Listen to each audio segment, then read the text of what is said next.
Now the first covenant had regulations for worship and also an earthly sanctuary. A tabernacle was set up. In its first room were the lampstand and a table with its consecrated bread.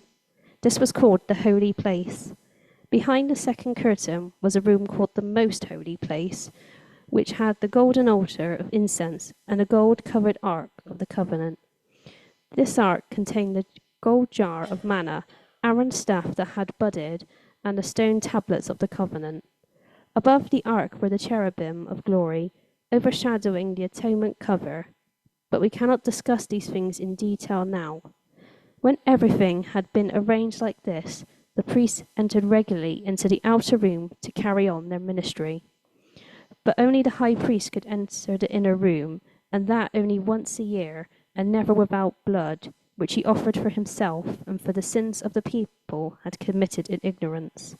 The Holy Spirit was showing by this that the way into the most holy place had not yet been disclosed, as long as the first tabernacle was still functioning. This is an illustration for the present time, indicating that the gifts and sacrifices being offered were not able to clear the conscience of the worshipper. There was only a matter of food and drink and various ceremonial washings, external regulations applying until the time of the new order. But when Christ came as high priest of the good things that are now already here, he went through the greater and more perfect tabernacle that is not made with human hands, that is to say, is not part of this creation. He did not enter by means of the blood of goats and calves, but he entered the most holy place once for all by his own blood, so obtaining eternal redemption. The blood of goats and bulls and the ashes of a heifer sprinkled on those who are ceremonially unclean sanctify them so that they are outwardly clean. How much more then will the blood of Christ, who through the eternal Spirit offered himself unblemished to God, cleanse our consciences from acts that lead to death, so that we may serve the living God? For this reason, Christ is the mediator of the new covenant, that those who are called may receive the promised eternal inheritance, now that he has died as ransom to set them free from the sins committed under the first covenant. In the case of a will, it is necessary to prove the death of the one who made it, because a will in force only when someone has died. It never takes effect while the one who made it is living. This is why even the first covenant was not put into effect without blood. When Moses had proclaimed every command of the law to all the people, he took the blood of calves together with water, scarlet wool, and branches of hyssop, and sprinkled the scroll and all the people. He said, "This is the blood of the covenant which God has commanded you to keep." In the same way, he sprinkled with the blood both the tabernacle and everything used in its ceremonies. In fact, the law requires that nearly everything be cleansed with blood, and without the shedding of blood there is no forgiveness. It was necessary then for the copies of the heavenly things to be purified with these sacrifices, but the heavenly things themselves were better sacrifices than these. For Christ did not enter a sanctuary made with human hands that was only a copy of the true one. He entered heaven itself, now to appear for us in God's presence. Nor did he enter heaven to offer himself again and again, the way the high priest enters the most holy place every year with blood that is not his own. Otherwise Christ would have had to suffer many times since the creation of the world. But he has appeared once for all at the culmination of the ages to do away with sin by the sacrifice of himself. Just as people were destined to die once, and after that to face judgment, so Christ was sacrificed once to take away the sins of many, and he will appear a second time, not to bear sin, but to bring salvation to those who are waiting for him. Evening, everybody. Isn't it a glorious thing to be praying with brothers and sisters? It's done my heart good. Then it's always a bit of a challenge when the reading is done. Any preacher will tell you that it's a bit of a dangerous time during the reading because you see a whole lot of stuff that you hadn't seen during the week. So that's always fun. But open Hebrews 9 with me. We're going to look at this glorious chapter together. We're continuing through our series in Hebrews. And over this series, I've got myself a bit of a reputation of being ever so slightly stuck in the past. That the 1990s is the place where I want to be. If Ruth, my wife, was here, she would say with a kind of world-weary look on her face that doesn't tell you the half of it. We're going on holiday in a few weeks, and I'm already getting a pile of pre-war cricket books that I'm going to work my way through. And if my wife, a former history teacher, is telling me that I live in the past, then probably I've got a bit of a problem going on there. But it's okay, because I want to start today by telling you about a new artist, a new singer that I've come into contact with. I think he's going to be massive. He's going to be really, really good. You won't have heard of him because he's so up to date. But here we go. His name, let me just write it down, Frank Sinatra. Keep an eye out for him. He's going to be huge. In 1946, Frank Sinatra released a Cole Palmer. I've completely gone now. Cole Porter song called I've Got You Under My Skin. Felicity likes that one. Do you want to come and join me, Felice? It's a vivid picture, this song, about the effect that a woman has had upon the singer. That his passion for her goes kind of beyond the ordinary. It goes beneath the surface and deep into the very heart of who he is. It affects him on a profound level. It's become a phrase in our language. I've got you under my skin. That person is under my skin. Sometimes positive, sometimes negative. Along with its counterpart of something only being skin deep, which has come to describe the trivial or the shallow, that which doesn't really dig down. A picture of something or someone that doesn't penetrate to the heart level, fundamentally affecting who we are. And I wonder if that's true of our worship. That our worship remains, generally, only skin deep.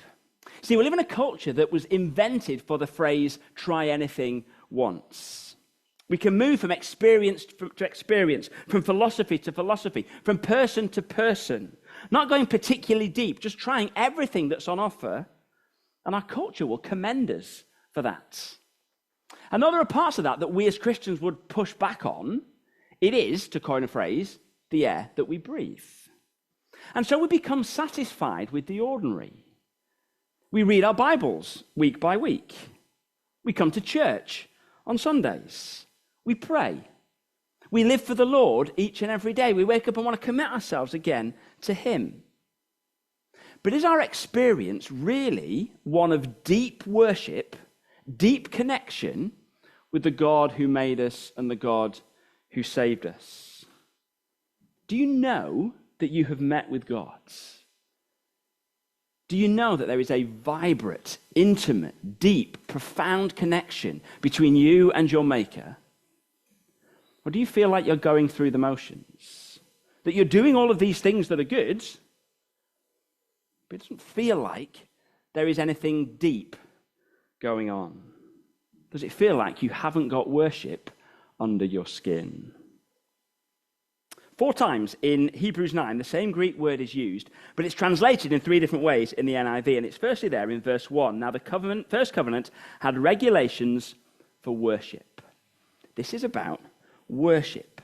It's there in verse 6, which the NIV translates as ministry, the outer room to carry on their ministry. It's again in verse 9, where it's worship, and then again in verse 14, where it's translated that we may serve the living God. It's the same word. It's a word that's used to describe what the priests did in the tabernacle. It's a sacred service. It's worship in the presence of the Lord. A life-shaping devotion presented to and before the Lord. And the questions that this chapter poses is, are we moving forward in worship? Are we cultivating that connection with God, or is our worship only skin deep? So as we ask ourselves these deep and probing questions, we're going to look at 3 nagging feelings that should dawn on us as we read Hebrews 9. See, each of these potential problems, each of these nagging feelings, just these little thoughts that start at the back of our heads and just begin to weigh on us, we're going to see them, and then we're going to see how Mr. Hebrews shows us that Jesus is most wonderfully and most gloriously the answer. And it's vital that we understand these things, because the issue with nagging feelings is that they tend to grow.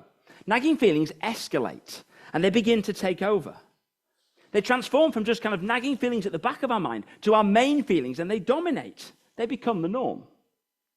We accept the ordinary. We accept the inferior. And it impacts on our love for, our appreciation of, and our devotion to the Lord Jesus. we can become disillusioned and drift away. One of the big themes that we've seen so far in Hebrews is the danger of drift. And the writer is desperate for those first century Christians who were pining for some of the old ways of Judaism not to become disillusioned. You live by faith, not by sight. Keep going. Don't drift away, because a tiny drift now will have devastating consequences later. We don't become equipped for times of intense suffering or persecution. Our desire to share Christ with others dwindles down to zero.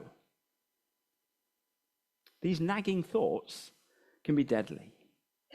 So it's really important that we identify them and then we take them to the cross and we see all that the Lord has done so that we may commune deeply and intimately and profoundly with him. So let's begin with this nagging feeling that you aren't where you should be.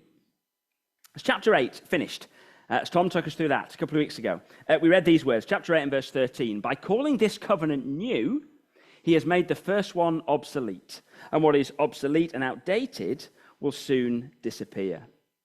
And the question that comes from that is, well, so what's the point? And we see that answer back in chapter 8 and verse 5. They, that's the priests, serve at a sanctuary that is a copy and shadow of what is in heaven. This is why Moses was warned when he was about to build the tabernacle, see to it that you should make everything according to the pattern shown to you on the mountain. As Tom so helpfully told us a couple of weeks ago, it was like a Lego model. But the tabernacle was there not to be the final picture, but to help us. You kind of look around the tabernacle, get under the bonnet, and try and work out what's going on. It helps you to understand what the reality actually is. It is vastly inferior, but it helps. And as chapter 9 begins, Mr. Hebrews wants to land that point in relation to worship. Now, the first covenant had regulations for worship and also an earthly sanctuary. He's going to take us back to the second half of Exodus. If you want to do the kind of reading around Exodus 25 through to the end of the book, he wants to remind us of old covenant worship so that he can magnify our view of Christ. He's not going back just to entertain us. It's so that we see more of Jesus. Verse 2. A tabernacle was set up. In its first room were the lampstand and the table with its consecrated bread. This was called the holy place. Behind the second curtain was a room called the most holy place, which had the golden altar of incense and the gold-covered ark of the covenant. This ark contained the gold jar of manna, Aaron's staff that had budded, and the stone tablets of the covenant. Above the ark were the cherubim of the glory, overshadowing the atonement cover. But we cannot discuss these things in detail right now. I love that last comment. It's one of my favorite verses in all of Hebrews. But it makes sense when you go back to Exodus 25 and following. We saw it in verse 5. This is why Moses was told, see to it that you do everything. Worship of God is serious business. We worship God on his terms. We don't get to make up what it looks like. He defines how we worship him, and we see that in the Old Testament tabernacle worship. So the tabernacle is set up, and the work of the priests can begin. Verse 6. When everything had been arranged like this, the priests entered regularly into the outer room to carry on their ministry. Now remember, that word ministry is the same as worship in verse 1. The purpose of the tabernacle is worship. And that reached its apex on one day of the year, the Day of Atonement, verse 7. But only the high priest entered the inner room, and that only once a year, and never without blood, which he offered for himself and for the sins the people had committed in ignorance. See, for the Israelites in the wilderness, the tabernacle was more than just a tent. It was there in the center of the camp, but it wasn't just the equivalent of our church building here. It was unique in all of the universe, as it was the place where heaven and earth overlapped. The holy place, that bit just here, was the bit where the priests would go about their business. That was a sacred, a holy place. And they would offer sacrifices and carry out that sacred devotion to the Lord. But the most holy place, the Holy of Holies, that bit right in the heart of the tabernacle, was where God dwelt with his people. It was an extension of his throne room in heaven. We get a vivid picture from David in 1 Chronicles chapter 28. King David rose to his feet and said, listen to me, my fellow Israelites, my people. I had it in my heart to build a house as a place of rest for the Ark of the Covenant, for the footstool of our God. And I made plans to build it. God is seated on his throne in heaven, and he rests his feet on the footstool, the Ark of the Covenant, in the Holy of Holies. Hence the cry of the Israelites as they made their way up to Jerusalem. Let us go to his dwelling place. Let us worship at his footstool, saying, Arise, Lord, and come to your resting place, you and the ark of your might. Do you get the picture? Our God is throned in heaven, and his feet come down and they touch on earth, and we get to sit at his feet in the throne room of God. And even in this tiny part of the throne room, even in this glimpse of the majesty on high, it was a terrifying place, as Isaiah recounts in Isaiah chapter 6. In the year that King Uzziah died, I saw the Lord, high and exalted, seated on a throne, and the train of his robe filled the temple. The temple, the culmination of the tabernacle in Old Testament worship, this vast and glorious building, and the bottom of the Lord's robe fills it. Our God is in heaven, and the train of his robe fills the glory on earth. That is what's happening in this tabernacle. And Isaiah is terrified in the temple. Terror seems to be at the heart of the Day of Atonement as they go into the presence of God. And it's why verse 7, shown more fully in Leviticus 16, is such a rare event. Did you get that? Verse 7, once a year. Deep communion, deep worship of the Lord was not the norm. And here's why. Verse 8, the Holy Spirit was showing by this that the way into the most holy place had not yet been disclosed, as long as the first tabernacle was still functioning. What an amazing statement that is. The tabernacle was to be a picture of humanity's journey into the presence of God. From the wilderness outside the camp, where the nations were, you could come to the people of God inside the camp. From there, the priest would minister on behalf of the people on the outer part of the tabernacle and into the holy place. And then one day a year, the high priest, on behalf of everybody, would go into the very presence of God. But verse 8 tells us it was there to demonstrate that access to the most holy place, heaven itself, hadn't been made clear.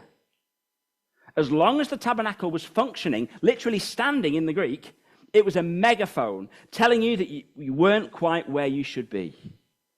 And it's landed in verses 9 and 10. This is an illustration for the present time, indicating that the gifts and sacrifices being offered were not able to clear the conscience of the worshipper. They're only a matter of food and drink and various ceremonial washings, external regulations applying until the time of the new order. There's that nagging feeling. This stuff that I'm doing, these gifts and sacrifices, these things that are good because God has given them to us, it's not leading to deep, intimate, life-changing, conscience-cleansing worship. Worship is happening, but it's skin deep. Why?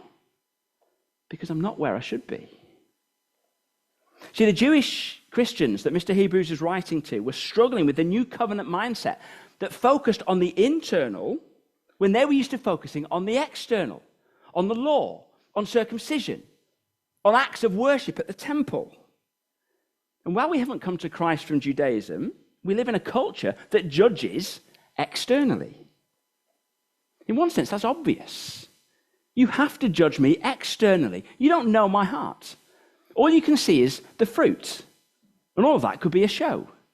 You can't penetrate beyond skin deep because that's how we relate to each other. The way that we relate to each other is based on what is seen, on what is revealed. And so we can guard and we can protect. What you know of me is skin deep because you can't get to my heart. And because we present ourselves to others in that way, it seeps into our worship of God. The way that we serve, the way that we present during gathered worship, the way that we are at work or at home, wherever our front lines are, they become more about the external than they do about the internal. Worship becomes skin deep because that's how every other area of life is. And there's that nagging feeling that you're not where you should be. Christ has secured access to heaven itself, to the most holy place. But you sense that when all else is stripped away, you're not there. You're not there. Deep communion with the God who made you and saved you isn't there. I wonder if you've got that nagging feeling, that it's more about the external than the internal. The 19th century Scottish pastor, Robert Murray McCheyne, he said this: what a man, and by an extension what a person is on his knees before God, that he is, and nothing more. What a challenge that is. What a dagger to the heart that can be. As I put that in this week, I almost didn't want to because of the challenge that is to me. Because I can't put up a front before the Lord. What he sees is who I am. And it's different from what you see. Different even from what Ruth sees. And it's the same for each and every one of us. That what God sees is different. What I am, what you are, on your knees before God, that's who you are, and no more. Are you worshipping God with him and for him in his heavenly courts? Or displaying a more earthy, skin-deep worship for those around you? Don't let that nagging feeling grow, because as we'll see, you're called to so much more. Okay, back to Old Blue Eyes, Frank Sinatra. I suppose a black and white picture, you can't really be Old Blue Eyes, can you? And I've got you under my skin. In the run-up to the chorus, he sings these words: I'd sacrifice anything, come what might, for the sake of having you near. See, that's committed. That is below the skin worship, the kind that we would long for the Lord. Wouldn't you say, I'd do anything, Lord, just to have you closer, just to experience you the way that those in the Bible seem to, the way that some of my brothers and sisters seem to experience you? Wouldn't you long for that? You think, I'd do anything for that. But we have that nagging feeling that actually we've done what we shouldn't have done.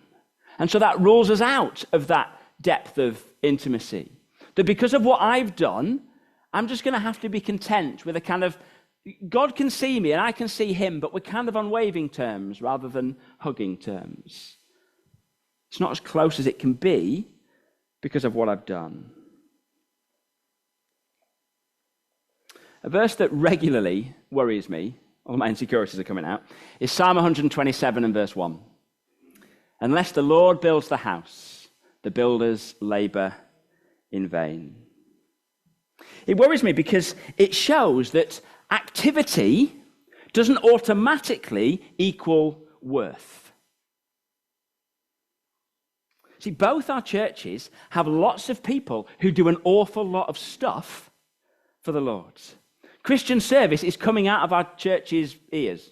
Bricks, buildings, whatever. And it's worrying, bordering on terrifying, that it could be in vain. It is possible to work for the Lord and it be in vain. I don't want to build and have it be in vain. We saw in the first section that the gifts and sacrifice of the old covenant couldn't clear the conscience of the worshipper because it was only external. As Mr. Hebrews goes on to show the superiority of the new covenant, the equivalent verse is verse 14.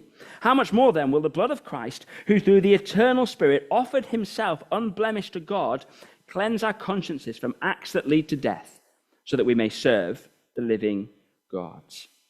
There are acts that lead to death. Clear sin, but also deceptive dead works that look good on the outside, but are in vain. There are things that each of us could do that everybody else would say, yeah, that's sin. But there's also stuff that we could do that we'd all look at that and say, oh, wow, fair play. You've done well there. And yet it's dead. Dead works. But there's a remedy. There's a remedy, a deep change that leads to a cleansed conscience. And as always, as all of these glorious things do, it begins with but Christ. Verse 11. But when Christ came as high priest of the good things that are now already here, he went through the greater and more perfect tabernacle that is not made with human hands, that is to say, is not a part of this creation. He did not enter by means of the blood of goats and calves, but he entered the most holy place once for all by his own blood, so obtaining eternal redemption. Christ didn't come to carry on the copy. He came to bring the reality. His high priestly work took him not to the most holy place in the tabernacle, but to the most holy place, the full presence of God in heaven. In the moment that the Day of Atonement was always pointing towards, Christ went through the throne room, accepted on account of his own blood. Verse 13, the blood of goats and bulls and the ashes of a heifer sprinkled on those who are ceremonially unclean. Sanctify them so they are outwardly clean. How much more then will the blood of Christ, who through the eternal Spirit offered himself unblemished to God, cleanse our consciences from acts that lead to death, so that we may serve the living God. See, under the Old Covenant, the blood of animals meant that the people could be declared ceremonially holy for a time, externally clean. But the eternal redemption offered by Christ goes well below the skin, deep to the heart, leading to a cleansed conscience. And grasping that is liberating, because we see that our redemption is all of God's and so depends upon him. We see it in verse 14, which is a profoundly Trinitarian verse.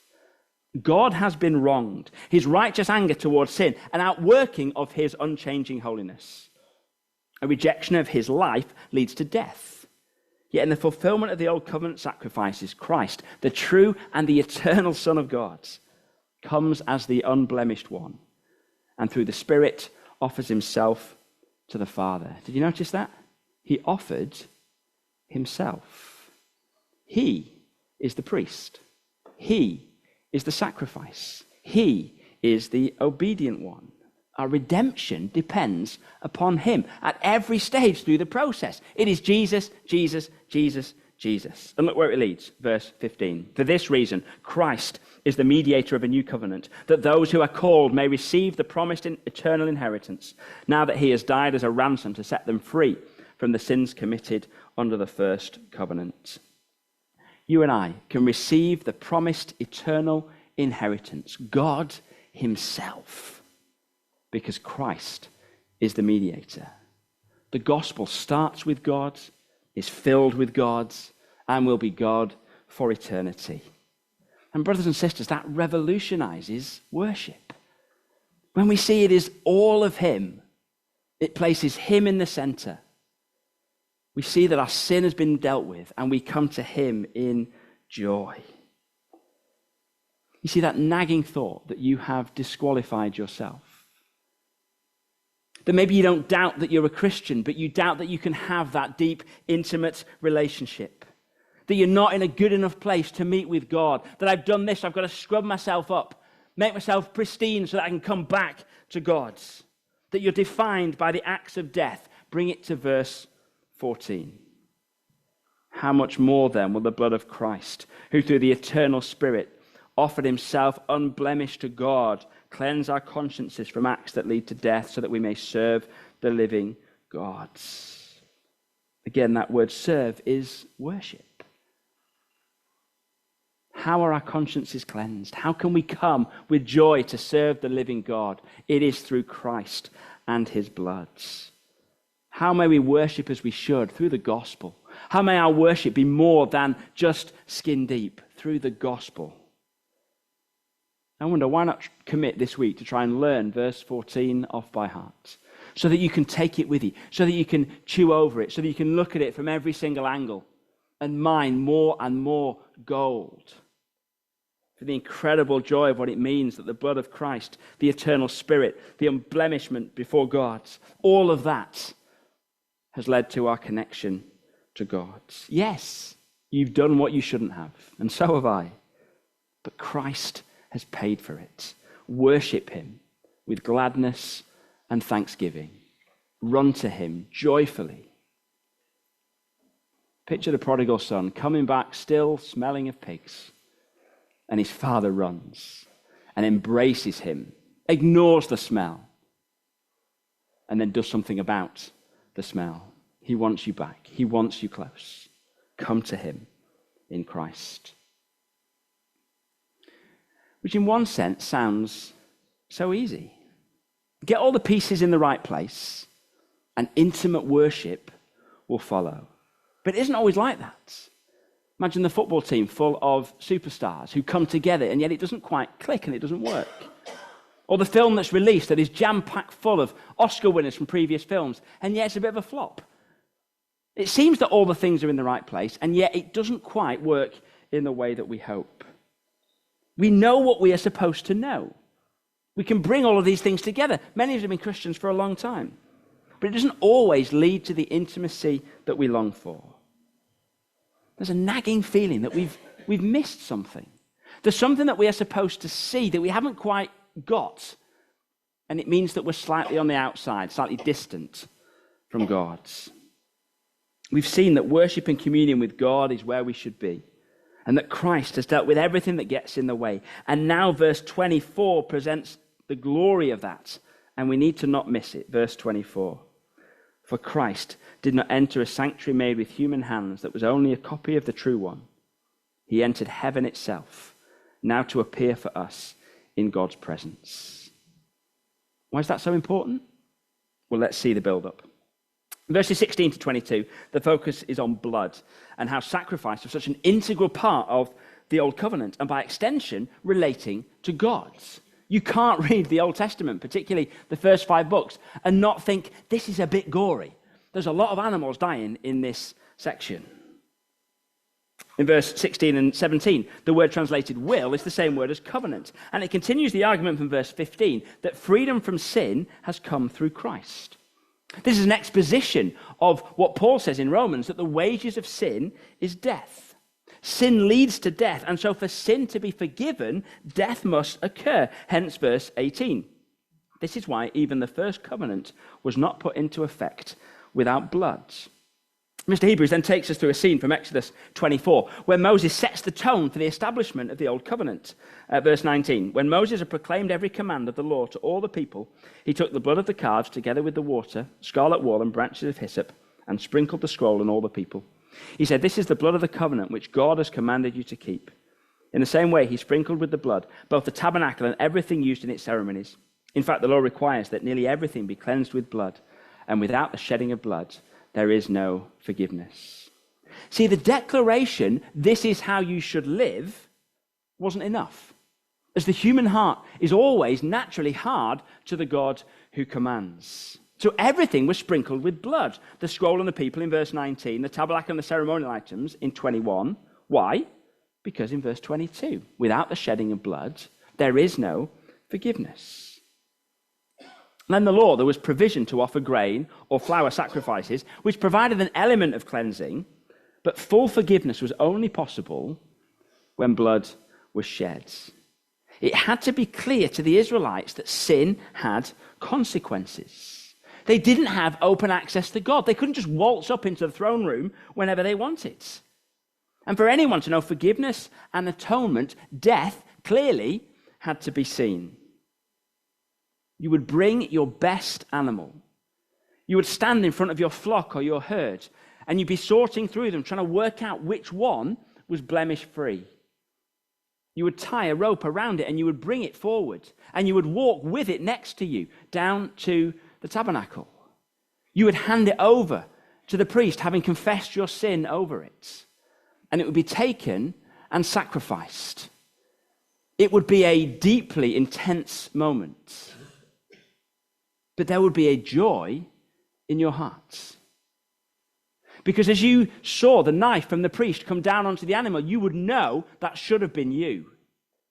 For what you have committed before a holy God, you should have died. And yet you turn around and you walk away back to your family. Why? Because that animal died. It was a substitute. It died in your place. You've been set free by another one's death.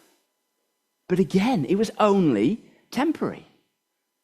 There's so much repetition in the Old Testament. Do this, and then you're going to have to do it again. Because by the time you'd walk back to your part of the camp, you'd sinned again and would have to come back and do another sacrifice when it was your turn. This great and glorious Day of Atonement, it was every year. It wasn't a one-off. Hard work being a priest, because there's so much sin to be dealt with. It didn't lead to lasting forgiveness and lasting intimacy. But verse 23 acts as a transition. It was necessary then for the copies of the heavenly things to be purified with these sacrifices, but the heavenly things themselves with better sacrifices than these. What was inferior, only a copy, pointed towards the glory of the gospel. Verse 24, for Christ did not enter a sanctuary made with human hands that was only a copy of the true one. He entered heaven itself, now to appear for us in God's presence. See, Christ as high priest didn't go into the earthly tabernacle, but into heaven itself. The word translated to appear, it means to be openly manifested, to be exhibited before God's presence. It gives the idea of Christ filling the Father's vision, that wherever he looks, he sees the blemish-free, eternally acceptable Son of God, the one that he loves. And he does it for us. Here's the quote that I read this week. For it is for us he enters this presence and fellowship, not that he alone may enjoy it, but that we may enter into the rest and blessedness that he won for us. Isn't that glorious? That he wants to share. Tuesday is Ruth's birthday. And I've got tomorrow afternoon and Tuesday off. And so we're going to head out, just in case she's watching on Zoom. I'm not going to tell you where, because it's a surprise. I'll be honest, I don't want any of you to come. No offense. I think you're great. But I'm not going to invite any of you.